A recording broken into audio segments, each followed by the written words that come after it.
తెచ్చేసుకొని సంబరపడి టపాకాయలు కాల్చుకొని స్వీట్లు పంచుకోవటం అదొక విషాదం అయితే, రెండోది కనపడకుండా పెరుగుతున్న ఒక పొటెన్షియల్, ఎదురవుతున్న పొటెన్షియల్ ఓవైసీ రూపంలో. ఓవైసీ నిజంగా ఇంటెలిజెంట్ గేమ్ ఆడుతున్నారు అద్భుతంగా. మనం అండ్ ఆయన విధానాలు పక్కన పెడితే ఆయన పార్టీని విస్తరిస్తున్న తీరుని మనం చూస్తే వీ హ్యావ్ టు అప్రిషియేట్. ఒక రాజకీయ నాయకుడు ఎలా వ్యవహరించాలి, ఎంత పక్కడ్బందీ ప్లాన్ తెల్లాలి ఆయన చేస్తున్నాడు.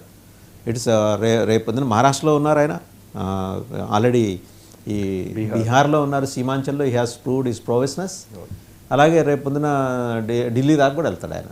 అదొకటి అంశం అయితే, రెండోది వారసత్వ రాజకీయాలకి మహారాష్ట్రలో కాలం చెల్లినట్టే మిగిలిన రాష్ట్రాల్లో కూడా ఈ వారసత్వ రాజకీయాలకి మీద నడవ. పవార్లను లెక్క చేయాల, వాళ్ళ బేస్ బ్రహ్మాండమైన షుగర్లో అవి బ్రహ్మాండంగా పర్ఫామ్ చేసే పూణే బేస్లో పవార్ లాస్ట్ హిస్ బేస్ పూణేలో, థానే అటు ఆ ప్రాంతాల్లో, విదర్భ అటు చూస్తే, ఇటు చూస్తే ఠాకరేలు వాళ్ళు దే లాస్ట్ దేర్ బేస్.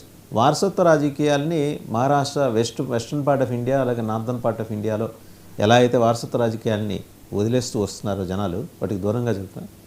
దక్షిణాదిలో కూడా అలాంటి అవకాశం ఉందా? ఒక స్టాలిన్ ఒక మినహాయింపు, ఆయన తన తండ్రి వారసత్వాన్ని, ఎందుకంటే స్టాలిన్కి ఆ administrative capability and across all the lines ఆయన వెళ్ళి కన్విన్స్ చేసుకోగల నేర్పడతను దక్షత ఆయనకు ఉన్నాయి. అమ్మ క్యాంటీన్లు ఆయన రద్దు చేయాల ఉంచారు, అంటే అది లౌక్యంగా ఆయన చేసిన ఎత్తుగడతోటి అందరినీ ఆకట్టుకోగలిగారు. మిగిలిన తెలుగు రాష్ట్రాల్లో ఇది సాధ్యమవుతుందా? వారసత్వ రాజకీయాలు కంటిన్యూ అవుతాయా? మనకి మీరు అడిగిన మొదటి ప్రశ్న ఎంఐఎం ఎలా ఎక్స్పాండ్ అవుతోంది.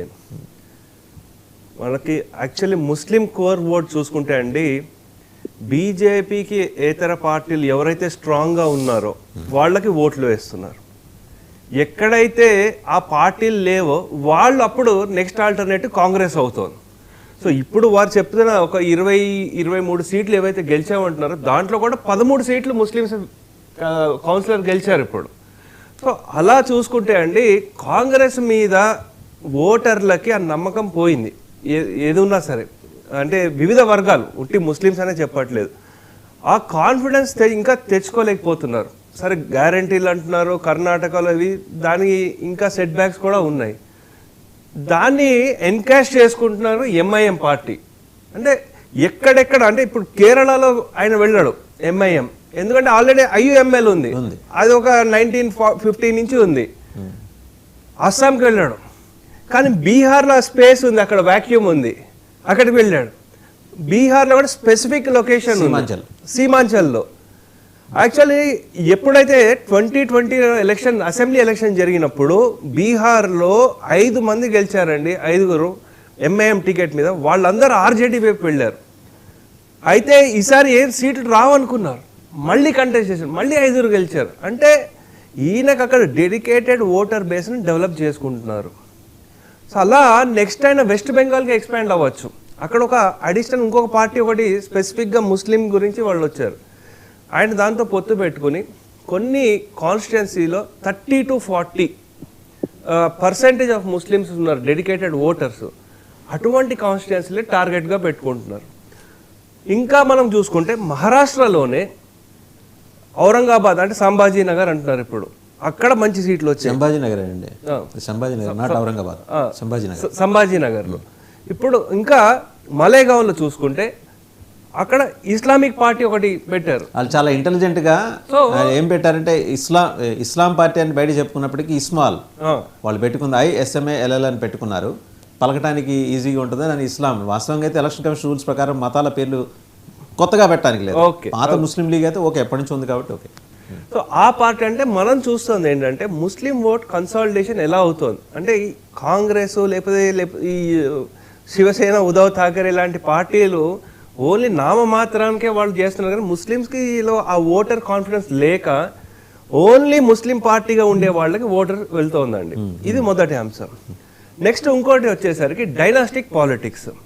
డైనాస్టిక్ పాలిటిక్స్లో చూసుకుంటే నెక్స్ట్ లెవెల్ వాళ్ళు ఎవరైతే బాగా పనిచేస్తున్నారో వాళ్ళకి పార్టీ కూడా అంగీకరిస్తోంది. మీరు స్టాలిన్ అని చెప్పారు, స్టాలిన్ కాకుండా వాళ్ళ అన్నయ్య కూడా ఉన్నారు, వారిని అంతగా పెద్ద రాలేదు, ఒట్టి మదురైలోనే రెస్ట్రిక్ట్ అయిపోయారు. కానీ స్టాలిన్ వచ్చేసరికి స్టూడెంట్ లీడర్గా ఉండి పార్టీలో ఆ గౌరవం తెచ్చుకున్నాడు. అందుగురించి డైనాస్టిక్ పాలిటిక్స్లో ఉద్ధవ్ ఠాకరే గారు చూసుకుంటే ఆయన nowhere comparable to ball Thackeray. ఆయన తీసుకున్న పాలసీలు అవన్నీ. ఆదిత్య ఠాకరే ఇంకా అంత పెద్ద పట్టేం లేదు. సో ఎక్కడైతే వాళ్ళు జస్ట్ పారాషూట్ నామమాత్రంగా వస్తున్నారో అటువంటి పార్టీలకి ఉనికి ఉండదు. ఎక్కడైతే ఈవెన్ ఇప్పుడు శరద్ పవార్ గారు వచ్చేసరికి వారి అజిత్ పవార్ పార్టీ ఆర్గనైజేషన్ చాలా పనిచేశారు. అక్కడ వారికి ఈ మనకి ఇంకా ఉంది core voter base, cadre support ఉంది. నేను అనుకోవడము ఈవెన్ టీడీపీలో కూడా ఈయన బిల్డ్ చేసుకుంటూ వస్తున్నారు Chandrababu Naidu. So next level కూడా కంటిన్యూ అవుతుంది. సో దక్షిణాదిలో ఇవి కంటిన్యూ అవుతుంది, కానీ నేషనల్ లెవెల్ ఇది వర్కౌట్ కాదండి.